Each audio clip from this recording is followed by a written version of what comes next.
அஸ்ஸலாமு அலைக்கும். உங்கள் ஜும்மா மேடை சேனலை சப்ஸ்கிரைப் செய்யுங்கள். பெல் பட்டனை அழுத்துங்கள்.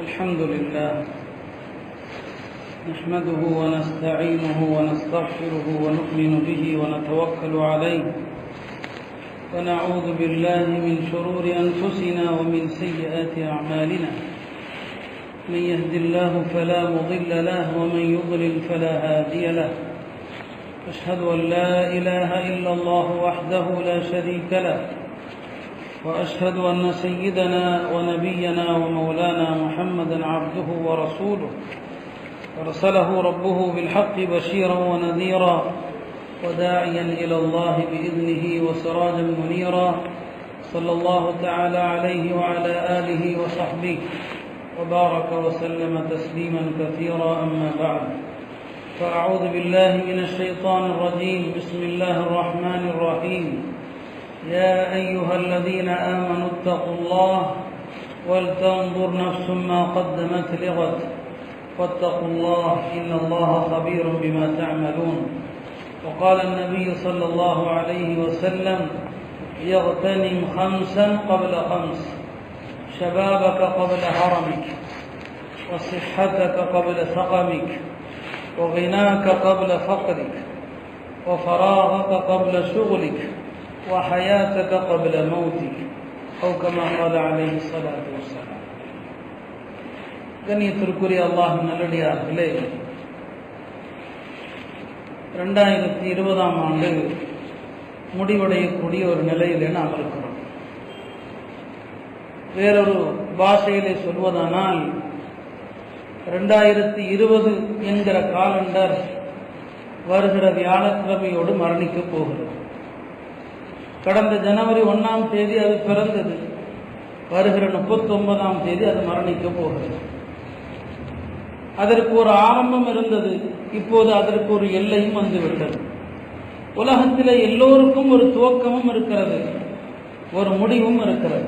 இந்த 2020க்கான முடிவு இன்னும் 6 நாட்கள் மட்டுமே, அதோடு அது மரணிக்கப் போகிறது. இந்த உலக வாழ்க்கை நமக்கு சொல்லுகிற செய்தியும் அதுதான். நாம் இந்த ஆங்கில புத்தாண்டை கொண்டாடக்கூடியவர்கள் அல்ல, அது வேறு விஷயம். ஆனால் அதே நேரத்தில் நாம் விரும்பியோ விரும்பாமலோ இந்த ஆங்கில புத்தாண்டை அனுசரித்தாக வேண்டிய நிலையில் இருக்கிறோம். பல அரசாங்க விஷயங்களுக்கு ஆங்கில காலண்டரை பயன்படுத்த வேண்டிய நிலையில் இருக்கிறோம்.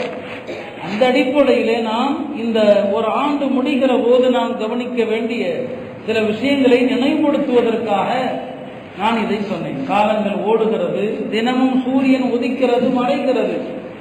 அது எதை நமக்கு உணர்த்துகிறது? நாம் அதை யோசிப்பதே கிடையாது, இயல்பாக கடந்து போகிறோம். ஆனால் அல்லாஹ் திருமறையில் அதையெல்லாம் அத்தாட்சின்னு சொல்லுவான். காலங்கள் அத்தாட்சின்னு சொல்லுவான். யுகல்லிபுல்லாஹு லைல வன்னஹார், இரவையும் பகலையும் மாறி மாறி சுழல செய்கிறான். அறிவாளிகளுக்கு இதிலே அத்தாட்சி இருக்கிறது, அறிவாளிகளுக்கு இதிலே படிப்பினை இருக்கிறது என்று அல்லாஹ் சொல்லுவான். அப்படி வருடங்கள் முடிகிறது. அதுவும் இந்த 2020 மறக்க முடியுமா என்ன? யாராவது யோசிக்க முடியுமா என்ன? அதிலே ஆரம்பித்தது இன்னும் முடியவில்லை.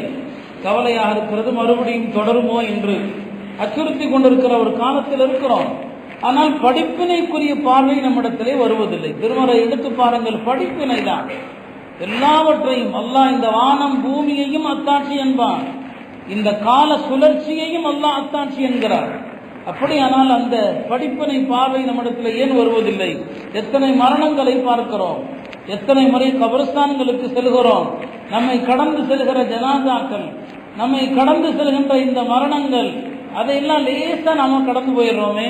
பெருமானார் ஸல்லல்லாஹு அலைஹி வஸல்லம் அவர்கள் ஜனாதாவை கடந்து போனால் எழுந்து ஏன் நின்றார்கள்? எதுக்காக நின்றாங்க?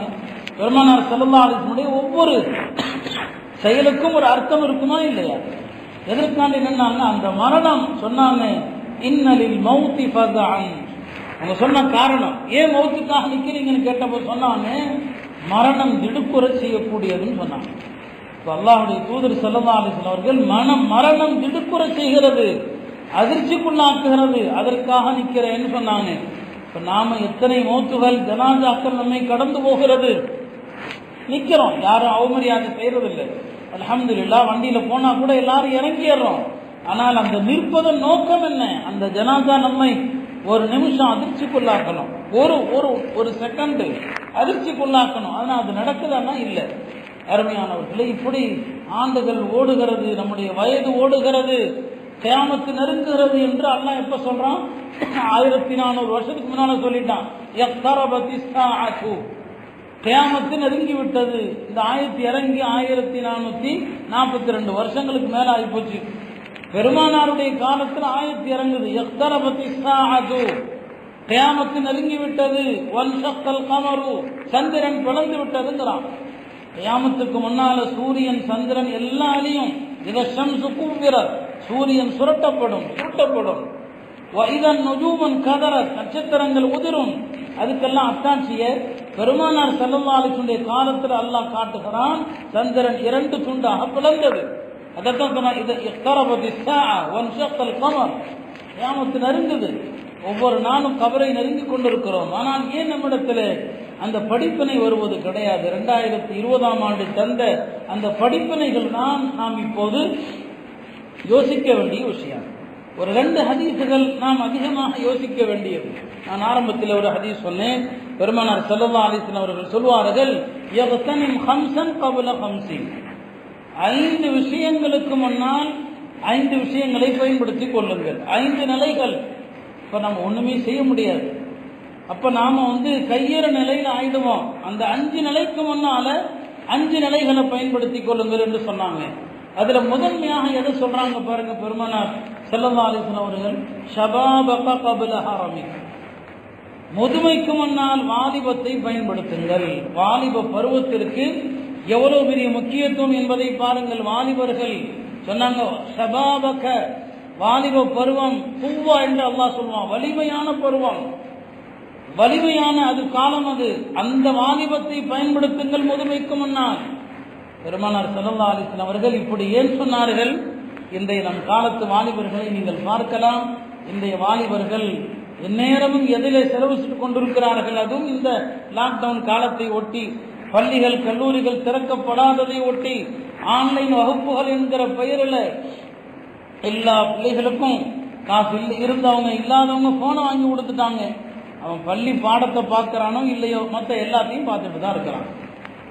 இந்த செல்போன்னால எவ்வளவு நம்முடைய இளமை, இந்த வாலிபர்களுடைய ஆரோக்கியம் எவ்வளவு பாலாகி போனது. எல்லாம் பயப்படுறாங்க.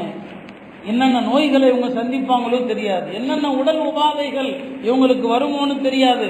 ஏன்னா அந்த போனை பார்த்து பார்த்து பார்த்து கண் பார்வை போயிடுச்சு, கழுத்து வலி, உடல்ல விதவிதமான வலிகள்.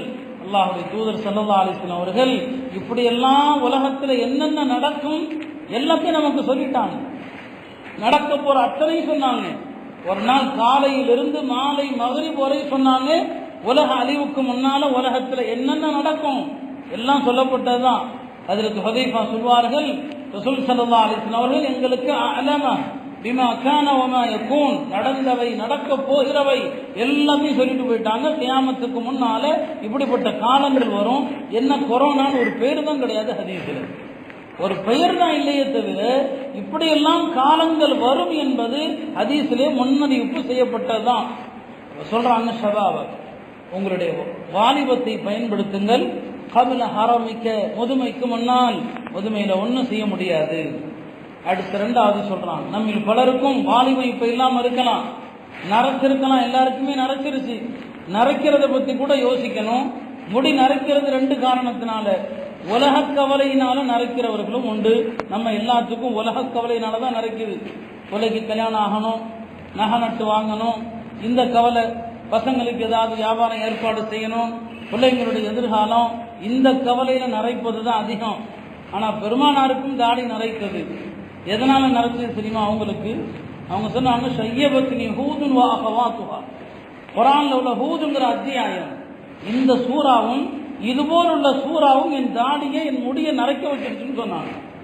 என்ன அர்த்தம் அதற்கு? இந்த சூறாக்கள்ல அல்லாஹ் பெருமானாரை பார்த்து சொன்னா, ஃபஸ்தகிம் கமா உமிர்த, நபியே நீங்கள் இந்த மார்க்கத்தில் என்ன சொல்லப்பட்டதோ அதை செய்வதிலே நிலைத்து நில்லுங்கள் என்று சொன்னா, மார்க்கத்தில் எப்படி நிலைச்சு போனோம் தெரியல, அந்த கவலையில எனக்கு நரைச்சிருச்சுன்னு சொன்னாங்க. தீனுடைய கவலையில தலைமுடி தாடி முடி நரைத்தால் அது நூறு, அது பிரகாசம். ஆனா உலக கவலையில நரைச்சது அது துன்யா துன்யா துன்யா. அல்லாஹ் பெருமானார் துஆ செய்வாங்க, லா தஜஅல் அத்-துன்யா அக்பர ஹம்மி, யா அல்லாஹ் இந்த துன்யாவுடைய கவலையை பெருங்கவலையாக எனக்கு ஆக்கி விடாதே. அருமையானவர்களே, நம்முடைய தாடி தலைமுடி நரைக்கிறது கூட ஆகிரத்தை பற்றிய பயத்தினால நரைக்கணும், துன்யாவுடைய கவலையினால நரைக்க கூடாது. சொன்னாங்க வாலிபம் முதுமைக்கு முன்னால. ரெண்டாவதா சொன்னாங்க சிஹத்தக கபில சகமி, எல்லாம் அல்ஹம்துலில்லாஹ் ஆரோக்கியமா இருக்கிறோம். அல்லாஹ் ஆரோக்கியமான வாழ்க்கையை மௌத்து வரைக்கும் தருவானாக. ஆரோக்கியமா இருக்கிறோம். நோய் வருவதற்கு முன்னால் இந்த ஆரோக்கியத்தை பயன்படுத்துங்கள். எப்ப நோய் வரும் இந்த காலத்தில் சொல்லவே முடியாது.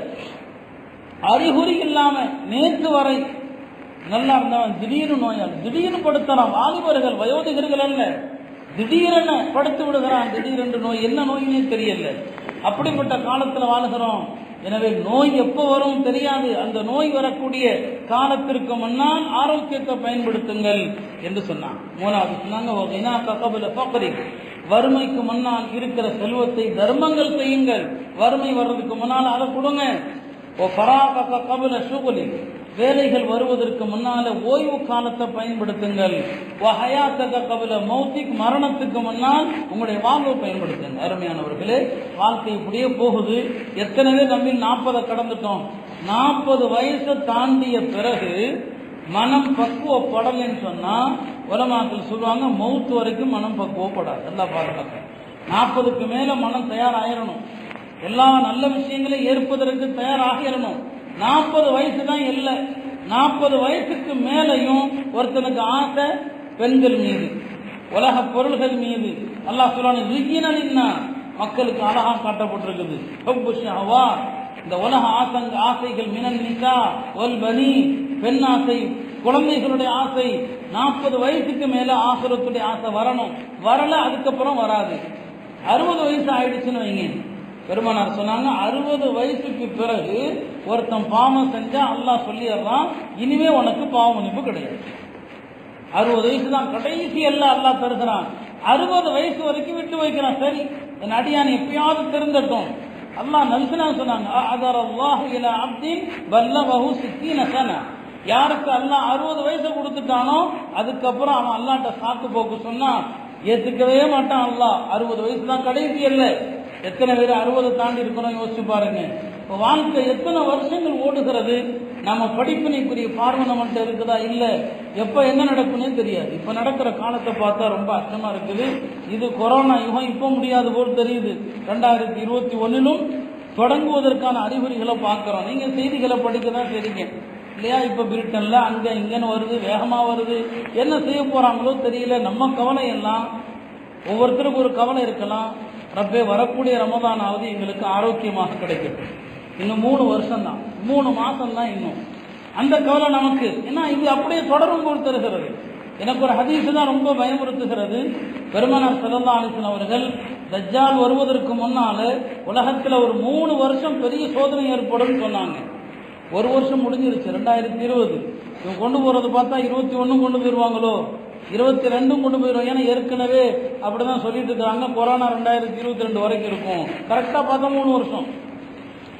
இதுவே நம்ம இப்படி அச்சுறுத்துகிறதுனா இப்போ தஜ்ஜால் வந்தா உலகம் எப்படி இருக்கும் யோசிச்சு பாருங்க. இப்பதான் ஹதீஸுக்கு அர்த்தம் புரியுது. நபி ஸல்லல்லாஹு அலைஹி வஸல்லம் அவர்கள் ஒவ்வொரு தொழுகையிலும் அஊது பிக்க மின் ஃபித்னத்தில் மஸீஹித் தஜ்ஜால், அல்லாஹ் தஜ்ஜாலுடைய குழப்பத்திலிருந்து பாதுகாப்பு தேடுகிறேன். ஏன் திரும்ப திரும்ப திரும்ப பாதுகாப்பு தேடினாங்க? இந்த கொரோனாவை பார்த்தா நமக்கு தெரியுது, இது நம்ம இப்போதே அச்சுறுத்துகிறது. அல்லாஹ் பாதுகாக்கட்டும். அருமையானவர்களே, என்ன நடக்க போகுதுன்னு தெரியாத ஒரு காலகட்டம். சொன்னாங்க பாதிரு பில் அஅமாலி சபஅன், உலகத்தில் 7 விஷயம் நடக்கிறதுக்கு முன்னால அமல் செஞ்சுக்குங்க. நடக்காது நடக்காது நடக்காது எதையும் சொல்லாதீங்க. நான் போன வாரமே அதான் சொன்னேன், அப்படிலாம் நடக்காதுங்க, அப்படிலாம் நடக்காதுங்க. இப்படி சொல்பவர்கள் உலகத்தில் ஏமாளிகள். ஃபிரௌன் நம்பி இருப்பானா என்னைக்காவது தன்னுடைய மரணம் எங்க வரும்? செங்கடலில் தனக்கு மரணம் வரும், அந்த கடல் அலைகள் மூழ்கி இறப்போம் நினைச்சிருப்பானா? எச்சரிக்கை செய்யப்பட்டது அவனுக்கு. அவன் பெருமையில சொன்னா, எனக்கு போய் கடல்ல மரணமா? வஹாதிஹில் அன்ஹாரு தஜ்ரி மின் தஹ்தி, இந்த ஆறுகள் எல்லாம் எனக்கு கீழே ஓடுதுன்னா. இந்த மிஸ்ர்ல உள்ள ஆறுகள் எனக்கு கீழே ஓடுதுன்னு சொன்ன அவன் நம்பியிருப்பானா? என்னைக்காவது தனக்கு செங்கடல்ல மரணம் வரப்போகுது? நம்பல, யாரும் நம்பல. ஆது கூட்டம் நம்பல, சமூது கூட்டம் நம்பல, அழிவு வரும் சொன்னாங்க. ஒரே ஒரு கூட்டம் தான் நபி சொன்ன அறிகுறி வந்ததும் தௌபா செஞ்சாங்க. அது அல்லாஹ் குர்ஆன்லயே சொல்லுவான், கௌம யூனுஸ் ஃபலவுலா கானத் கரியத்துன் ஆமனத் ஃபனஃபஅஹா ஈமானுஹா இல்லா கௌம யூனுஸ். யூனுஸ் அலைஹிஸ்ஸலாமுடைய கூட்டம் மட்டும்தான் வேதனை வர்றதுக்கு முன்னால உஷாராய் தப்பிச்சுட்டாங்கன்னு அல்லாஹ் சொல்றான். நம்ம எல்லாத்தையும் வராதுங்க, என்ன அர்த்தியா வராது, அதெல்லாம் நல்லா இருக்கிறோம், வராது வராது வராது வராதுன்னு சொன்ன எல்லாமே வந்துருச்சு, எல்லாம் வந்துருச்சு. இப்ப என்னத்தை எதிர்பார்க்கணும்? நபி சொல்றாங்க 7 விஷயத்துக்கு முன்னால அமலை சீக்கிரம் செஞ்சுக்குங்க, தயாராகிக்குங்க. 7 விஷயம் என்ன? மறக்க வைக்கும் வறுமை. வறுமையை பத்தி என்ன சொல்றாங்க? மறக்க வைக்கிற வறுமை. ஃபக்ரன் முன்சி என்கிறாங்க. வறுமை வந்துட்டா மனுஷனுக்கு வேற எந்த சிந்தனையும் இருக்காது. ஏன்னா வயிற்று பொழப்பு தான், சாப்பாடு சாப்பாடு, மனைவி மக்கள் பசியில கஷ்டப்படுறாங்க. மறக்க வைக்கும் வறுமைன்னு சொன்னாங்க. இந்த கொரோனாவில் எத்தனை குடும்பங்கள் இந்த மறக்க வைக்கும் வறுமை என்கிற நிலைக்கு தள்ளப்பட்டாங்கிற செய்திகளை நீங்க படிச்சு பாருங்க. நம்ம நல்லா இருக்கிறோம் அல்ஹம்துலில்லாஹ், ஆனா எத்தனை குடும்பங்கள் சாப்பாட்டுக்கு வழி இல்லாம, நல்லா இருந்த குடும்பங்கள் ரேஷன் அரிசி வாங்கி சாப்பிட நிலைக்கு தள்ளப்பட்டாங்க. இந்த வறுமை வர்றதுக்கு முன்னால அமல்கள் செஞ்சுக்குங்க. ரெண்டாவதா சொன்னாங்க எல்லை மீற செய்யும் செல்வம். ரொம்ப செல்வம் வந்தாலும் எல்லை மீற செய்யும், அதுக்கு முன்னால அமல் செஞ்சுக்குங்க. செல்வம் எல்லை மீற செய்யறதுனா என்ன? செல்வம் ஆணவத்தை கொடுக்குது, செல்வம் தற்பெருமையை கொடுக்குது, செல்வம் அல்லாஹ்வை மறக்க வைக்குது. இந்த செல்வம் தானே நமக்கு மார்க்கத்தை உலமாக்கள் சொல்லக்கூடாது என்கிற தடுக்கிற நிலைக்கு செல்வம் தான் கொண்டு போகுது. இந்த செல்வ நிலை, நான் எப்படி நானும் இருப்பேன், நான் எப்படி நானும் கல்யாணம் பண்ணுவேன், யார் என்ன கேட்கறது? அல்லாஹ் பார்த்தா உலமாக்கள் சொல்லி கேட்கல, கொரோனா சொல்லி கேட்டுத்தான் ஆகணும்னு வச்சுக்கோங்க. உலமாக்கள் சொல்லி கேட்க மாட்டோம்னா அதெல்லாம் எங்களுக்குலாம் நாங்கெல்லாம் கேட்க மாட்டோம், வேலையை பாருங்க. இப்போ கொரோனா சொல்லி எல்லாம் கேட்க வச்சுதான் நன்மை ஏவி தீமையை தடுக்கிற வேலையை உலமாக்கள் செஞ்சதை விட கொரோனா சிறப்பாக செஞ்சு முடிச்சிருச்சு. நன்மை ஏவி தீமையை தடுக்கிற வேலை இல்லையா, அது செஞ்சு முடிச்சிருச்சு. மதுக்கடைகளை நல்லவர்கள் சொன்ன போது மூடாத அரசுகள் அதே மதுக்கடையை கொரோனா சொன்ன போது மூட வேண்டியதாகிடுச்சு. கிறிஸ்துமஸ் பண்டிகையை ஒட்டி தான் உலகத்தில் அந்த டிசம்பர் 25ஆம் தேதி தான், நேற்று இரவு இன்றைக்கும் தான் உலகத்தில் மது விற்பனை என்றைக்கும் இல்லாத அளவுக்கு மது பானங்களுடைய ஆட்டம். இந்த வருஷம் கொரோனா அதை நிறுத்திருச்சு. உலகத்தில் விபச்சாரம் அதிகமாக நடக்கிறது கிறிஸ்துமஸ் பண்டிகையின் போதும் புத்தாண்டு கொண்டாட்டத்தின் போதும். கொரோனா அதை நிறுத்தி பிடிச்சி எல்லா நன்மைகள் தீமைகள் ஏவக்கூடிய அத்தனை விஷயத்தையும் மனுஷன் மறந்தான். இந்த கண்ணுக்கு தெரியாத ஒரு சின்ன நுண்கிருமி, இந்த ஒன்றை வச்சுக்கிட்டு அல்லாஹ் என்னென்ன வேலை பண்றான் பாருங்க. நாம இன்னும் திருந்த மாட்டிருக்கிறோம், இன்னும் எதங்க பேசக்கூடாது அதை சொல்லக்கூடாதுன்னு சொல்லிட்டு இருக்கிறோம். எல்லாம் இன்னும் பயங்கரமான வைரஸுங்கிறான், 70 மடங்கு அதிகமான பரவலுங்கிறான். என்ன காரணம் தெரியுமா? நாம அந்த சின்ன வைரஸை கண்டே பயந்து தௌபா செய்யல, எல்லாம் அடுத்து கொண்டு வர்றான். அடுத்து இன்னும் எவ்வளவு பயங்கரமா இருக்குமோ தெரியாது. சொன்னாங்க எல்லை மீற செய்யும் வறுமை, எல்லை மீற செய்யும் செல்வம், அதற்கு முன்னால் அமல் செய்யுங்க. மூணாவது சொன்னாங்க சீரழிக்கும் நோய். சீரழிக்கும் நோய் வர்றதுக்கு முன்னால அமல் செஞ்சுக்குங்க. இப்போ வரக்கூடிய நோய்கள் எல்லாம் பாதுகாக்கணும். சீரழிக்கிற நோய் தான் இருக்குது. எத்தனை வகையான கேன்சர்களை கேள்விப்படுறோம், எத்தனை வகையான புற்று நோய்கள். சில நேரங்களில் இந்த மாதிரி நோய்களை கேள்விப்பட்டா நாமளே பலவீனம் ஆயிடுறோம். நான் என்ன பத்தி நான் சொல்றேன், நிறைய தெரிந்தவர்கள் வேண்டப்பட்டவர்களுடைய விஷயத்துல கேள்விப்படுகிற போது மனசு ரொம்ப நொந்து போய் விடுகிறது. என்னன்னா எல்லாருக்கும் தெரியும், ஒவ்வொரு தமிழ்ல துவா செய்கிற போதும் எல்லா தொற்று நோய்கள் புற்று நோய்கள் இருந்து எங்களை காப்பாற்று. துவா செய்யறது நம்ம கடமை, அதை ஏற்றுக்கொள்வது ரப்புடைய கையில் இருக்குது. நம்ம துவா செய்யணும். அதில் உமர் சொல்லுவாங்க, உங்க பொறுப்பு துவா செய்வது, ஏற்றுக்கொள்ளப்படுவதை பற்றி கவலைப்படாதீங்க, அது அல்லாஹ்ட்ட விட்டுருங்க. நம்ம கேட்டதுக்கு அல்லாஹ் நன்மையை தருவான். அப்போ சீரழிக்கிற நோய்ங்கிற வார்த்தையை அல்லாஹ்வுடைய தூதர் பயன்படுத்துறாங்க. இக்காலத்து நோய்கள் எல்லாம் சீரழிக்கிற நோய் தான். இந்த நோய் வர்றதுக்கு முன்னால அமல்களை முந்தி செய்யுங்கன்னு சொன்னாங்க. நாலாவது சொன்னாங்க தடுமாற செய்யும் தள்ளாமை. தள்ளாமைன்னு தடுமாற செய்கிற தள்ளாமை. முதுமையில மோசமான முதுமை என்ன? எந்த வேலையும் தான் செய்ய முடியாத முதுமை. அந்த முதுமையிலிருந்து பெருமானார் ஸல்லல்லாஹு அலைஹி வஸல்லம் அவர்கள் பாதுகாப்பு தேடுவாங்க. முதுமை எது வரைக்கும் போகலாம்னா, நம்ம வேலையை நாம செய்யற வரைக்கும் முதுமை வரலாம். அதுக்கு மேல படுத்தையாகி பிறர் தயவில் வாழுகிற முதுமை இருக்குது, அதை விட்டும் பாதுகாப்பு தேடுவாங்க. அஊது பிக்க மின் அர்தலில் உமர்.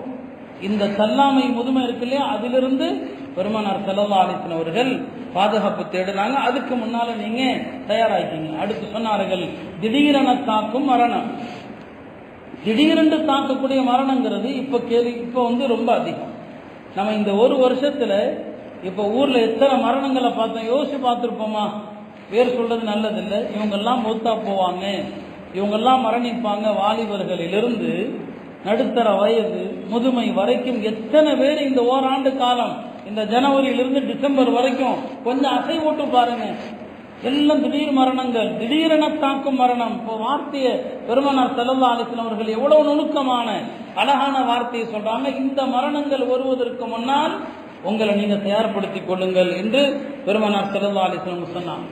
ஆறாவதாக சொன்னாங்க, தஜ்ஜால் வருவதற்கு முன்னால் அமல் செஞ்சுக்குங்கன்னு சொன்னாங்க. தஜ்ஜால்ங்கிறது ஃபஷர்ருன் காயிபுன் யுன்தவர், மறைந்திருக்கிறான், அவனுடைய தீமை எதிர்பார்க்கப்படுது. மறைந்திருக்கிறான், வந்துட்டான் தஜ்ஜால். தஜ்ஜால் இனி பிறக்க போறவன் அல்ல, உலகத்துல வந்துட்டான். பெருமானார் ஸல்லல்லாஹு அலைஹி வஸல்லம் காலத்திலேயே தஜ்ஜால ஒரு தீவுல சில சஹாபா பெருமக்கள் பார்த்தாங்க. அது ஹதீஸ், நீண்ட ஹதீஸ், முஸ்லிம்ல கிதாப்ல வருது. ஒரு தீவுல தஜ்ஜால் கட்டப்பட்டிருக்கிறான். அந்த தஜ்ஜாலை பார்த்த சஹாபி தமீம் உத்தாரி அவர் சொன்னார் பெருமானார் ஸல்லல்லாஹு அலைஹி வஸல்லம் இடத்துல, நாங்க ஒரு கடல்ல கடுமையான புயல்ல எங்களுடைய கப்பல் ஒரு தீவுல ஒதுங்குச்சு. அந்த தீவுல ஒரு மனுஷனை பார்த்தா, அதிசய மனுஷனை அங்க பார்த்த காட்டிய சொன்னாங்க. இப்போ மறைஞ்சிருக்கிற தீமை எப்போ வரலாம் சொல்ல முடியாது. உலகம் தஜ்ஜாலுடைய வருகைக்காக கிட்டத்தட்ட ரெடி ஆகிட்டு தான் இருக்குது. உலக யுக முடிவு அடையாளங்கள் எல்லாம் வந்துருச்சு, பெரிய அடையாளங்கள் மட்டும்தான் வரல. அப்ப தஜ்ஜால் வர்றதுக்கு முன்னால அமல் செய்யுங்க. தஜ்ஜால் வந்துட்டு அல்லாஹ் பாதுகாக்கணும். மிகப்பெரிய குழப்பம் அந்த குழப்பம் தான். எல்லா நபிமார்களும் எச்சரித்த குழப்பம் அதுதான். வெள்ளிக்கிழமை சூரத்துல் கஹ்ஃப் ஓதுங்க, தஜ்ஜாலுடைய ஃபித்னாவிலிருந்து பாதுகாக்கப்படுவீங்கன்னு சொன்னான். ஏழாவது என்ன? கியாமத், யுக முடிவு நாள். எப்போ வரும்னு சொல்ல முடியாது. அல்லாஹ் குர்ஆன்ல சொல்ற மாதிரி லா தஅதீஹிம் இல்லா பக்தா, திடீரென வரும். அதற்கு முன்னால அமல் செய்யுங்க. அருமையானவர்களே, இந்த ரெண்டு ஹதீஸுகள் நம்மை எதற்கு தயார்படுத்துகிறது? இந்த உலகம் இனி வரக்கூடிய காலங்கள், அடுத்து வரக்கூடிய காலங்கள் எல்லாமே மோசமான காலங்கள் தான். அதையும் பெருமானார் ஸல்லல்லாஹு அலைஹி வஸல்லம் சொன்னாங்க, லா யஅதி ஸமானுன் வல்லதி பஅதஹு இல்லா ஷர்ருன். இனி வரக்கூடிய காலங்கள் எல்லாம் அடுத்து நன்மையான காலங்களை எதிர்பார்க்க முடியாது. எல்லாம் அடுத்து கெட்ட காலம் தான். நன்மையான காலங்கிறது எப்போ இருக்குதுன்னு சொன்னா, ஹஜ்ரத் ஈசா அலைஹிஸ்ஸலாம் வரும்போது மட்டும்தான். அதுக்கு இடையிலையும் சரி, ஈசா அலைஹிஸ்ஸலாம் வந்துட்டு போன பிறகும் சரி, உலகம் இனி மோசமான நிலைக்கு தான் போகும். சொன்னாங்க, அடுத்து வரக்கூடிய காலங்கள் முன்பிருந்த காலத்தை விட கொடுமையானதாகத்தான் இருக்கும். அப்ப நாம இனிமே நல்லதை எதிர்பார்க்க முடியாது. இருக்கிற காலத்தை பயன்படுத்த வேண்டியதுதான். இருக்கிற காலத்துல அமல் செய்ய வேண்டியது, ஈமான் அமல்களை சரி செய்ய வேண்டியது. நம்முடைய கவனம் எல்லாம் இத்தனை குழப்பங்கள், இத்தனை ஃபித்னாக்களை பார்த்தாலும் நாம துனியாவை ரெடி பண்றதுல மட்டும்தான் இருக்கிறோம்.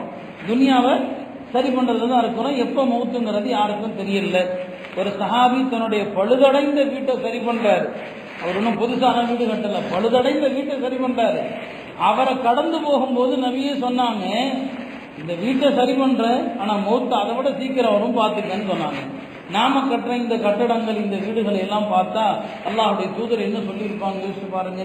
அருமையானவர்களே, ஒரு ஆண்டு நிறைவடைகிறது. இந்த ஒரு வருஷம் நம்ம கடந்த ஆண்டு துவங்குகிற போது யோசிச்சு பார்த்தோமா, இந்த 2020 எல்லா விதமான மூட நம்பிக்கைகளையும் பொய்யாக்கிடுச்சு, ஜோசியத்தை பொய்யாக்கிடுச்சு. ஜனவரி 1ஆம் தேதி டிவியை திறந்தா நிறைய ஜோசியக்காரன் உட்கார்ந்துருப்பான்.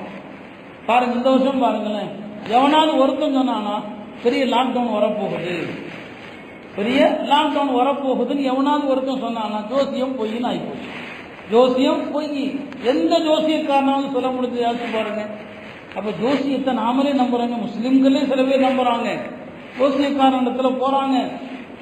ரசூல் ஸல்லல்லாஹு சொல்லுவாங்க, ஜோசியக்காரனிடத்தில் செல்பவன் என்னுடைய மார்க்கத்தை நிராகரித்தவன் சொன்னாங்க. அப்ப 2020 கற்றுத்தருவது என்ன? ஜோசியம் பொய். எல்லா விதமான இந்த நம்பிக்கைகள் எத்தனை எல்லாமே பொய் என்பதை 2020 நமக்கு கற்றுத்தருகிறது. 2020 நமக்கு கற்றுத்தருகிற பாடம் என்ன? அல்லாஹ்வுடைய சோதனை திடீரென்று தான் வரும், எதிர்பாராம தான் வரும். அப்படிதான் வந்துச்சு. மார்ச் 24ஆம் தேதி திடீரென்று தான் வந்துச்சு. யாரும் எதிர்பார்க்கல. எல்லாம் அவங்கவுங்க இடத்துல எங்கெங்க இருக்கிறாங்களோ அங்க மாட்டிக்கிட்ட முடிக்கமா இல்லையா? அருமையானவர்களே, இந்த ஓராண்டு காலம் நமக்கு கற்றுத்தந்த பாடங்கள் கொஞ்சம் நஞ்சம் அல்ல. நாம் இதிலிருந்து படிப்பினை பெறணும். இதே வாழ்க்கை இப்படியே தொடரும் நம்பக்கூடாது. இந்த ஆரோக்கியம் அப்படியே நீடிக்கும் நம்பக்கூடாது. இந்த வாலிபம் அப்படியே தொடரும் என்று நம்பக்கூடாது. அடுத்தடுத்து வரக்கூடிய எல்லாமே நமக்கு எச்சரிக்கைகளாகத்தான் இருக்கிறது. இதைத்தான் பெருமானார் ஸல்லல்லாஹு அலைஹி வஸல்லம் அவர்கள் நமக்கு கற்றுக் கொடுத்தாங்க. அருமையானவர்களே, துன்யாங்கிற வாழ்க்கையை வாழ்ந்துட்டு போனோம்னு சொன்னா கபர்ல போய் வைத்ததுமே எல்லாருக்கும் தெரிஞ்ச கேள்வி, நான் பதில் எல்லாரும் சொல்ல முடியாது. கேள்வி தெரியும் எல்லாருக்கும். யார் துன்யான் வாழுகிறானோ கபருக்கு போனதும் அங்க என்ன கேட்கப்படுமோ அவன் சொல்ற பதில் என்ன? ஹா ஹான்னு சொல்லுவான். ஐயோ எனக்கு ஒண்ணுமே தெரியாது, எனக்கு ஒண்ணுமே தெரியாது. யாருடைய கவலை எல்லாம் தீனாக இருந்ததோ, யாருடைய கவலை எல்லாம் ஆகிரத்தாக இருந்ததோ அவங்க தான் பதில் சொல்ல முடியும். இந்த துன்யாங்கிற வாழ்க்கையை நீங்க அமைத்து கொண்டீங்க. பெருமானார் சொன்னாங்க, யாருடைய கவலையெல்லாம் உலகமா இருக்குதோ, காலையில எஞ்சா உலகத்தை பத்தி, கடையை பத்திய கவலை, வியாபாரத்தை பத்தின கவலை, எஞ்சா கவலை, ராத்திரி படுக்கும் போது துன்யாவை பத்தி கவலை. யார் தன்னுடைய முழு நேர சிந்தனை துன்யாவாக்கிடுறானோ அல்லாஹ் அவனுடைய நெத்தியில வறுமையை பத்தி அச்சத்தை எழுதிடுவான்னு சொன்னாங்க. இப்போ அவங்க தான் வறுமைக்கு பயப்படுவாங்க. வறுமைக்கு பயப்படுறது யாரு? எல்லா நேரமும் சிந்தனை பூரா துன்யாவை தவிர வேற எந்த சிந்தனையும் கிடையாது. அல்லாஹ் இவர்களுக்கு தான் வறுமை பற்றிய அச்சத்தை ஏற்படுத்துவான் என்று பெருமானார் ஸல்லல்லாஹு அலைஹி வஸல்லம் சொன்னாங்க. அதனால அருமையானவர்களே, நாம இந்த 2020 முடிகிற நேரத்தில் நாம கற்றுக்கொள்ள வேண்டிய பாடம், துன்யாவை உள்ளத்திலிருந்து எடுங்க. துன்யா நம்முடைய கையில தான் இருக்கணும். துன்யா நம்முடைய பாக்கெட்ல தான் இருக்கணும், உள்ளத்துல இருக்கக்கூடாது. துன்யாவை விடுங்கன்னு யாரும் சொல்ல மாட்டாங்க. ஷேக் முஹிதீன் அப்துல் காதிர் ஜீலானி ரலியல்லாஹு அன்ஹு அவர்கள் ரொம்ப அழகா சொன்னாங்க, துன்யா இருக்குது, அது என்னுடைய பாக்கெட்ல நான் இடம் கொடுப்பேன். என் பாக்கெட்ல துன்யா இருக்கலாம். துன்யாவுக்கு நான் என் வீட்டில் இடம் கொடுப்பேன். துன்யாவுக்கு என்னுடைய வீட்டு பீரோல இடம் கொடுப்பேன். என்னுடைய வீட்டில் உள்ள பெட்டிகளை இடம் கொடுப்பேன். ஆனா என்னுடைய கல்வில இடம் கொடுக்க மாட்டேன்னு சொன்னாங்க. இதுதான் உண்மையான உலகப்பற்றின்மை என்பது. இதுதான் துன்யா இருக்கலாம், துன்யா கையில இருக்கலாம், சட்ட பாக்கெட்ல இருக்கலாம், வீட்டில் உள்ள பீரோல பெட்டியில இருக்கலாம். துன்யா கல்புல இருக்கக்கூடாது. கல்புல இருந்துச்சுன்னு சொன்னா அது உங்களை கவிழ்த்து நாசமாக்கி விடும். இதுதான் உலகம், மார்க்கம் நமக்கு கற்றுத்தருவது, சான்றோர்கள் நமக்கு கற்றுத்தருவது இந்த உண்மையை தான். எனவே இந்த கொரோனா போன்ற ஒரு கொடிய இந்த சோதனையான காலத்தை பார்த்த பிறகும் கூட நாம் உலகத்தினுடைய ஹகீகத் என்ன, உலகத்தினுடைய உண்மை நிலை என்ன, இதை விளங்காம வாழ்ந்தோம்னு சொன்னா நம்மை விட ஏமாளிகள் யாரும் இருக்க முடியாது. அல்லாஹ் குர்ஆன்ல சொல்வா, லா தகுர்ரன்னகுமுல் ஹயாத்துத் துன்யா, இந்த உலக வாழ்க்கை உங்களை ஏமாத்திர வேண்டாம், உலக வாழ்க்கை உங்களை மயக்கிவிட வேண்டாம் என்று சொல்லுவான். எனவே இந்த ஆண்டு முடிகிற நேரத்தில் நாம படிப்பினைகள் பெறுவோம். பிற சமூகங்கள் மாதிரி நம்முடைய வாழ்க்கை இல்லாம நாம அவங்கள மாதிரி பட்டாசு போட்டுக்கிட்டு, நான் தீபாவளி போய் சொன்னேன், பக்கத்து கிராமத்தில் வாழுகிற மாற்று மத சகோதரர்கள் கூட அவ்வளோ பட்டாசு வெடிக்கல, வல்லப்பட்டியில் அவ்வளோ பட்டாசு வெடிச்சது. பெற்றோர்கள் வாங்கி கொடுக்க போய் தானே நடக்குது. இப்போ இந்த கிறிஸ்துமஸுக்கும் போட்டாலும் போடுவாங்க. புத்தாண்டு அன்னைக்கு என்ன ஆட்டம் நடக்க போதோ அல்லாதான் அறிவான். இப்போ நம்ம இந்த புத்தாண்டுகளுக்கு உலகம் என்னென்ன ஆட்டத்தை ஆடியதோ கொரோனா வச்சு அல்லாஹ் எல்லாத்தையுமே தடுத்துட்டான். இல்லைன்னா புத்தாண்டு இரவுல உலகம் முழுக்க நடக்கிற அட்டூழியங்கள் அனாச்சாரங்களுக்கு அளவே கிடையாது. எல்லாவற்றுக்கும் இந்த அதார், கொரோனா என்கிற அதார். இப்பயும் நம்ம அல்லாஹ்ட்ட தௌபா செஞ்சோம்னு சொன்னா அல்லாஹ்தாலா அடுத்து இவங்க அச்சுறுத்துறாங்களே, பெரிய வைரஸாக மாறிக்கிட்டு இருக்குன்னு சொல்லி அதிலிருந்து அல்லாஹ்தாலா நம்மை பாதுகாப்பான். அருமையானவர்களே, கால மாற்றங்கள் அல்லாஹுடைய அற்புதங்கள், அல்லாஹுடைய அத்தாட்சி.